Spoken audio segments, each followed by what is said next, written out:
चार लोक काय म्हणतील? मालती आणि रजत यांचा संसार सुखाचा चालला होता. परिस्थिती गरीब असली तरी दोघेही आपल्या संसारात सुखी होते. दोघांच्या घरी परिस्थिती गरिबीचीच, त्यामुळे जुळवून घेताना दोघांनाही कसलाच त्रास झाला नाही. आपल्याकडे आहे त्यात समाधान मानून ते निवांत होते. पुढे त्यांना 2 मुले झाली. विनय आणि विकास. हळूहळू खर्च वाढू लागला. जे आहे त्यात आता भागत नव्हतं. शिवाय रजतचा पगार फारसा नव्हता. त्याला घरी आई वडिलांना सुद्धा पैसे द्यावे लागत होते. कितीही काटकसर केली तरी महिना अखेरपर्यंत पैसे काही शिल्लक राहत नव्हते. मुलांना पैसे अभावी दुकानातून काही आणायला सांगितलं तर तयार होत नाहीत, कारण दुकानदाराची बोलणी खावी लागतात. पैसे असतीलच तर आहे तेवढ्याच घेऊन ये म्हटलं तरी लाज वाटते. आता परवाचीच गोष्ट. विनयला 15 रुपये दिले आणि म्हटलं या पैशांची येते तेवढी डाळ घेऊन ये. तो गेलाही, पण तिकडे शेजारच्या काकू दिसल्या आणि त्यांनी डाळ घेताना विनयला पाहिलं आणि त्याची चेष्टा केली. काय रे, एवढी डाळ पुरणार का रे तुम्हाला? आणि काय रे, सारख्या दुकानाच्या फेरा मारत असतोस? एकदा सामान घ्यायला पैसे नाहीत का तुमच्याकडे? विनयला राग आला, पण तो काहीच न बोलता तसाच घरी आला आणि म्हणाला, मी पुन्हा दुकानात काही घ्यायला जाणार नाही. तू विकासला पाठव. त्याचा फुगलेला चेहरा पाहून त्याला जवळ घेऊन विचारलं तेव्हा त्याने सांगितलं, मी त्याला समजवण्याचा प्रयत्न देखील केला. लोक काय म्हणतात त्याकडे आपण लक्ष द्यायचं नाही, पण त्याच्या मनाला लागत होतं. शेवटी मालतीने बाहेर जाऊन काम करण्याचा निर्णय घेतला.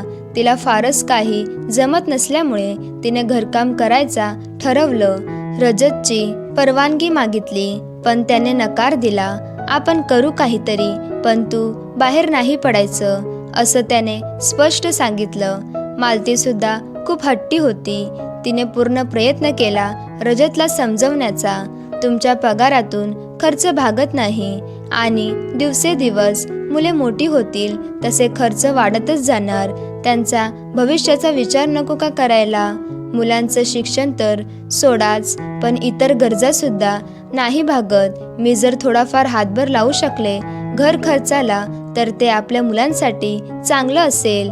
आपण आपल्या परिस्थितीमुळे नाही शिकू शकलो, पण आपल्या मुलांचं शिक्षण कोणत्याही परिस्थितीत मला अजिबात थांबवण्याचा नाहीये. रजत म्हणाला, पण तू लोकांच्या घरी जाऊन असं काम करणार मला नाही बरोबर वाटत. मालतीने रजतला समजावलं. शेवटी तो तयार झाला. मालती घरातलं काम आवरून रोज बाहेर पडायची, घरोघरी फिरायची, पण कुठेच काम मिळत नव्हतं. असंच फिरत फिरत एके दिवशी काम विचारण्यासाठी एका घरी गेली, तेव्हा तिकडे कामवाली बाईची गरज होती. कपडे आणि भांडी धुण्याचं काम मिळालं. बरेच दिवस प्रयत्न करून तिला काम मिळालं. मालतीला खूप बरं वाटलं.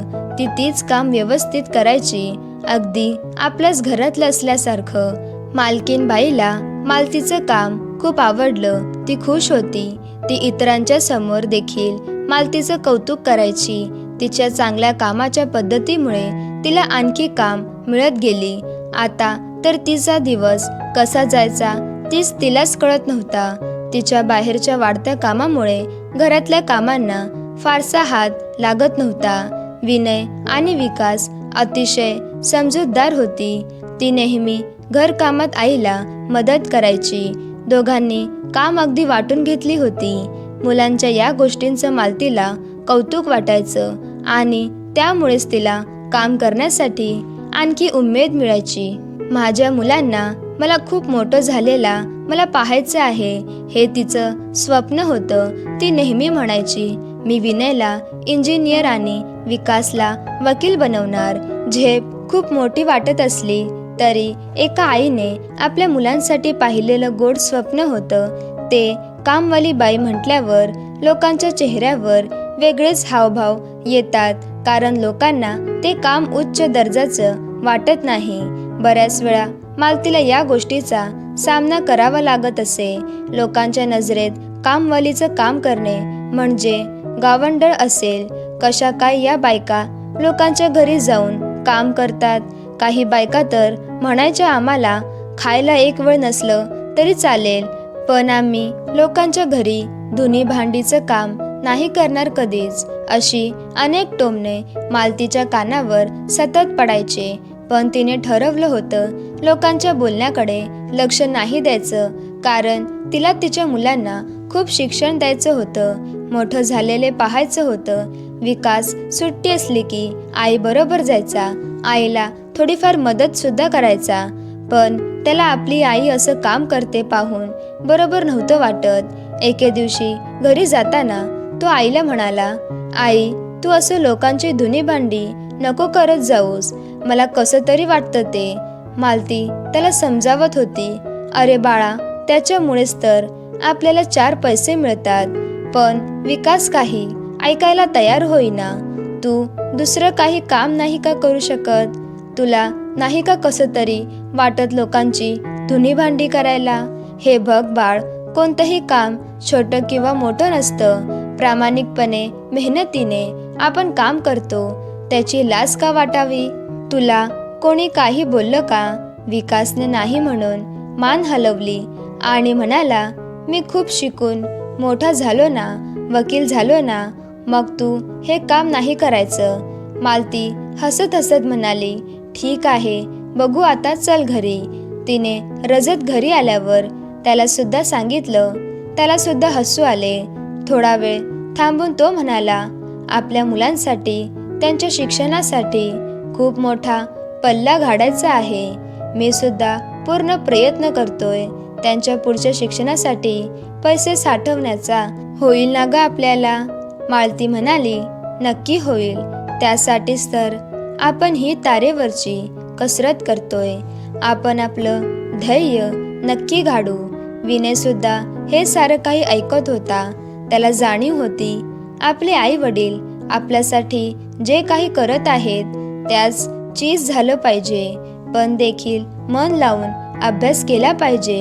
यांना प्रोत्साहन देण्याऐवजी काही नातेवाईक, शेजारी पाजारी मालतीचं स्वप्न काही खरं होणार नाही हे ठरवून बसले होते. काही म्हणत होती, अशी छोटी छोटी काम करून काही होणार नाही. काही जण टपून बसली होती, बघूया याचं कसं काय होतं.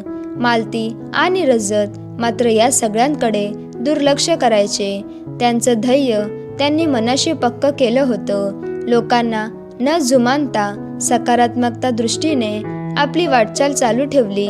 पुढे विनयचं शिक्षण पूर्ण झालं. तो एका चांगल्या कंपनीमध्ये नोकरीला लागला. विकासचं शिक्षण अजून चालू होतं. विनयच्या नोकरीमुळे घरी आई वडिलांना हातभार लागला. आर्थिक परिस्थिती पूर्वीपेक्षा आता चांगली होती. ते दुसऱ्या ठिकाणी शिफ्ट झाले. मालतीने मात्र अजून काम बंद केलं नव्हतं. ती अजूनही धुणी भांडीचं काम करत होती. एके दिवशी विनयच्या ऑफिसमध्ये काम करणारे मित्र घरी आले होते. मालतीने त्यांना चहा पाणी केले. विनयने आई वडिलांची ओळख सुद्धा करून दिली. तेवढ्यात मालतीचं घड्याळाकडे लक्ष गेलं आणि ती त्यांच्या निरोप घेऊन निघाली. त्या मित्रांपैकी एकाने विचारलं, काकू, तुम्ही कामाला जाता का? काय काम करता तुम्ही? विनयला थोडी लाज वाटली. त्याने विषय टाळण्याचा प्रयत्न केला, पण मालती म्हणाली, होय, मी धुणी भांडीचं काम करते. ऐकल्यावर त्यातलं काही जणांचे चेहऱ्याचे हावभाव बदलले. विनयचा चेहरा पडला. थोडा वेळ घरात शांतता पसरली. मालती आपल्या कामाला निघून गेली. विनय आणि रजतने तिला काम सोडवण्यासाठी समजवण्याचा खूप प्रयत्न केला, पण ती ऐकत नव्हती. विनय म्हणाला, सुद्धा आई, तू नको करूस काम, आपल्याला आता शोभत नाही. मी एका चांगल्या पोस्टवर आहे. 4 लोकांमध्ये बरं दिसत नाही ते. मालती त्याकडे पाहतच होती. लोक काय म्हणतील? मुलगा एवढा कमावतो तरी आईला लोकांच्या घरची धुणी भांडी करावी लागतात. तूच सांग, कसं वाटतं? मालतीने सगळं ऐकून घेतलं आणि म्हणाली, लोक काय म्हणतील याचा आम्ही तेव्हा विचार केला असता तर आज हा दिवस नसता. ज्यावेळी मी काम चालू केलं त्यावेळी लोक बोलतच होती, पण आम्ही त्याकडे लक्ष दिलं नाही, कारण आम्हाला आमच्या मुलांचं भविष्य घडवायचं होतं. जे आज समोर आहे, आज सगळं सुरळीत चालू म्हणून या कामाची लाज वाटावी का? या कामाने माझी उमेद, माझं स्वप्न साकार केलं. ते काम मी कधीच सोडू शकत नाही. ज्या लोकांबद्दल तू बोलतोयस ना, तीच लोक या छोट्या छोट्या कामातून मोठं ध्येय कसं गाठते याकडे डोळे लावून बसले होते. आपली मजा पाहत होते, आपली होणारी धावपळ, फजिती पाहत होते. त्यांच्या मते या सगळ्या गोष्टी अशक्य होत्या, पण आपली एकजुटी, समजूतदारपणा आणि प्रामाणिकपणे केलेले कष्ट सारे काही साकार झाले. तू विसरलास का सारं काही? ते दिवस, ते परिस्थिती आणि त्यावेळेला मिळालेली साथ. माझं हे काम मी कधीच विसरू शकत नाही. विनय शांत झाला. आपण काय बोलून चुकलो हे त्याला कळाले. आपल्याला आपल्या कामाची, आपल्या परिस्थितीची कधीच लाज वाटता कामा नये याची नव्याने जाणीव झाली. त्याने आईची माफी मागितली. विकासला सुद्धा बालपणातला तो दिवस आठवला जेव्हा आईने त्याला याच बाबतीत बघू असं म्हटलं होतं. त्याच आज उत्तर मिळाले. त्याला मनातल्या मनात हसू आले. तो त्यावेळी लहान होता म्हणून थोडक्यातच समजावलं, नाहीतर विनयची खरडपट्टी झाली तशी त्याची सुद्धा झाली असते. दोघांनाही एका गोष्टीची ठाम शिकवण मिळाली. लोक काय म्हणतील याचा विचार करण्यापेक्षा आपल्याला जे योग्य वाटते आणि तेच करावं, त्यातच आपलं भलं असतं. तर मित्रांनो, आपण 1000 सबस्क्रायबरच्या खूप जवळ आलो आहेत. मित्रांनो, चॅनलला सबस्क्राईब करा आणि गोष्टीला लाईक करा.